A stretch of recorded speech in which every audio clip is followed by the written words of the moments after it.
Hey, what's up, everyone? There are several reality shifts and several strange phenomena that I've experienced in the past several days that I'm going to share in this video.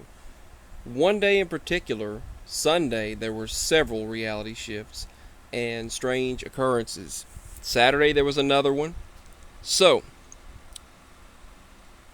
what happened first? On Saturday night, I guessed all of them happened on Sunday. On Saturday night, I was asking to bring back these. I had these medicine bags with my arthritis medicine and my important medicines in them, and I said, "Bring back my medicine bags now." And I said, "I expect them to be back. I expect them to be visible by in the morning." Sure enough, when my mama sat down in the chair that she usually sits in, they were sitting right there to the left of her, and they weren't there before. So, later that day, my father watched the game on TV. We watched our local team play. After that, we went to visit Nana. As we were heading up to her house, there's a road about it's about 16 miles before you get to her house, and we were passing this pond that a lot of people fish at. And as we just passed that pond, on that road, we saw an SUV, which is the SUV one of my aunts have. You can't mistake that SUV. She does face painting and things like that, so it has this little emblem on the side, so we, recognize the vehicle. I don't know whether it had that or not, but it had that same look to it. I don't know if it was that exact SUV, but it was her SUV, and in the passenger side of the SUV was my Nana. It was her to a T. And Daddy said, "That looked just like her. That looked just like Nana." And he said, "That was Mom." I said, "Yeah, that was Nana." And we both saw her, and she was staring right at us, wearing the same dress, wearing the same clothes, that type of clothes that she would wear. I've seen her wear before, and she went right by us. She was heading right by us. We still had about 16 miles or so left to drive before we turn on to another road, which, by the way, no longer has an S in the name. It used to have an S in the name of the road, and now it doesn't. Now the S is gone. Recently, it's been gone. And it's always been that way according to the history. Moving on, I call her up on the phone, and it says, "Hello, no one is home to take your call. Please leave a voicemail," at the tone. And after the beep, we left a voicemail and said that we were heading on up there. Love you. We, uh, we got up there later than we thought we would, but we're going on up there. We're almost there now, actually. Love you. Bye. And we left that message.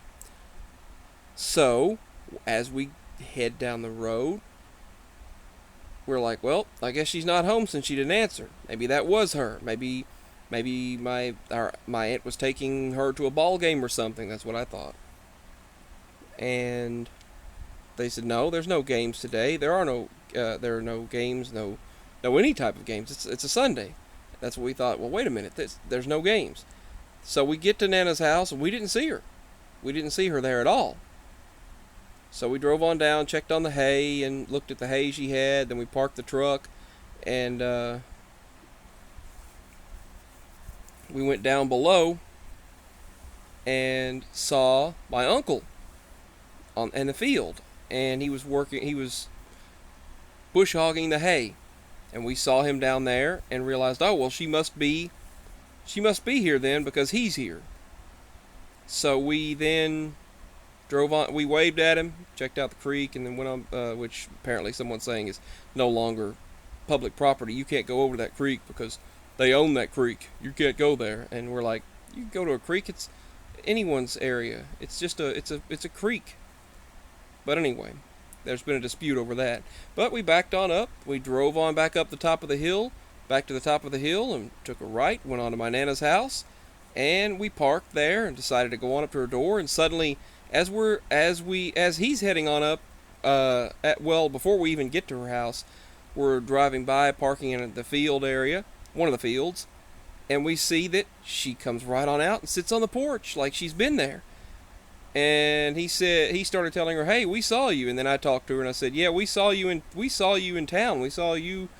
And they've recently been more open-minded at things due to the scenarios that apparently not only my cousin, her fiance, experienced of disappearing things and just lots of paranormal, supernatural, interdimensional, cryptid things, interdimensional beings, situations where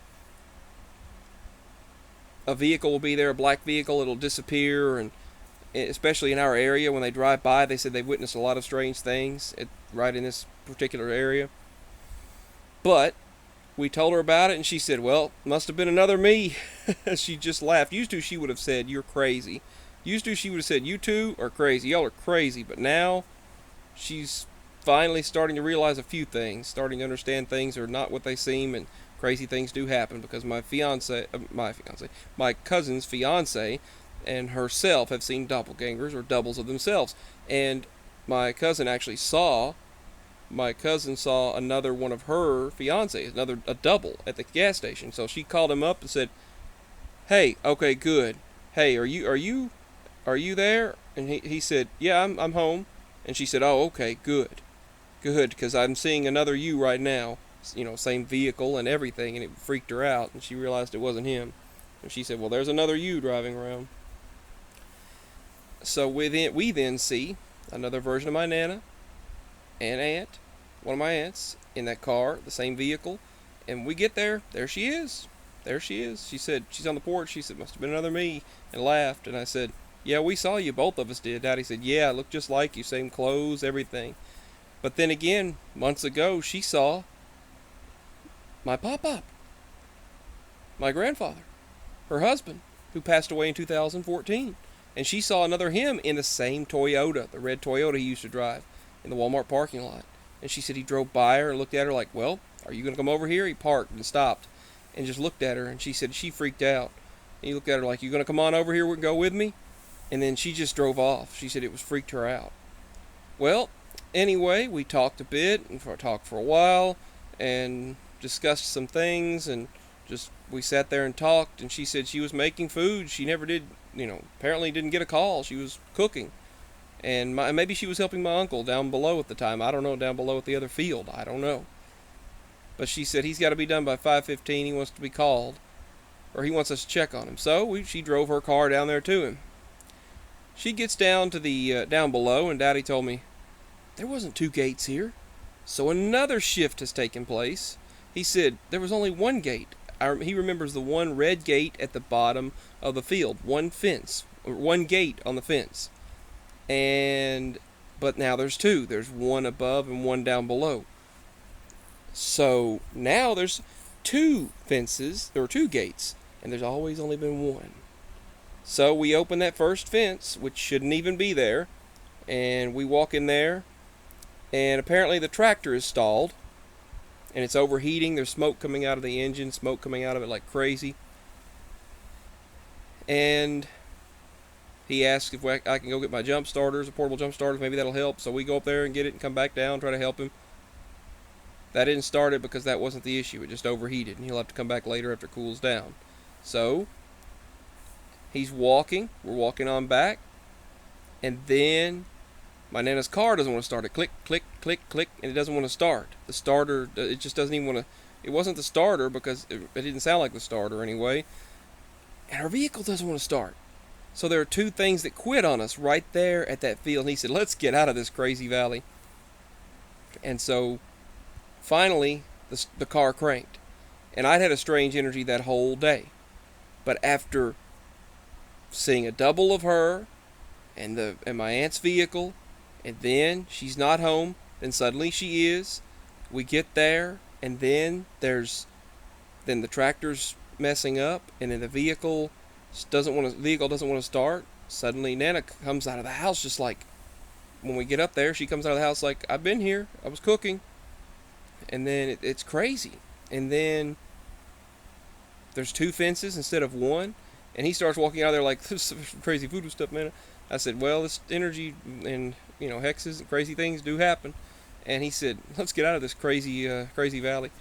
And he just walked on off, and we locked the gate. Nana finally got her car started, and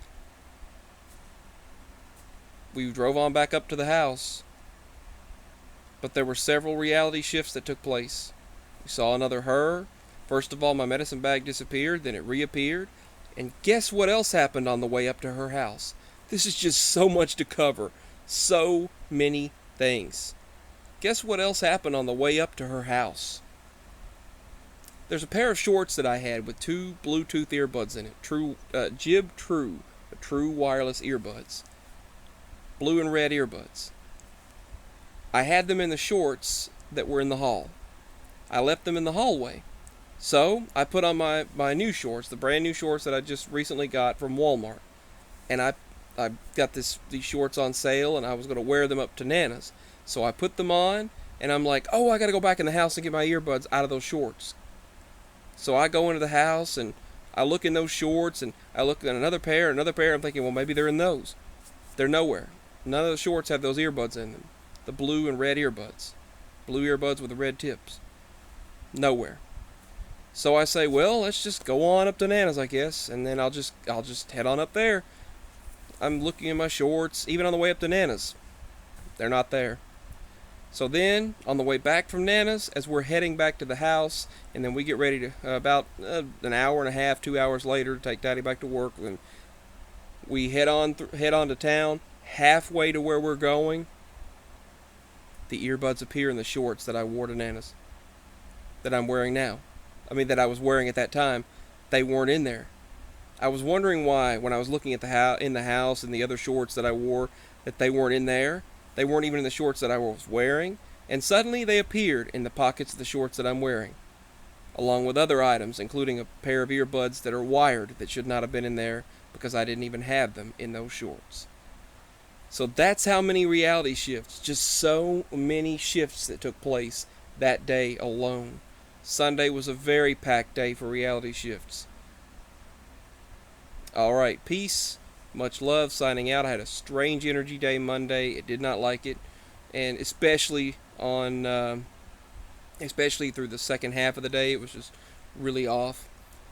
But anyway, peace, much love. These are some reality shifts and crazy situations from this weekend. Peace, signing out.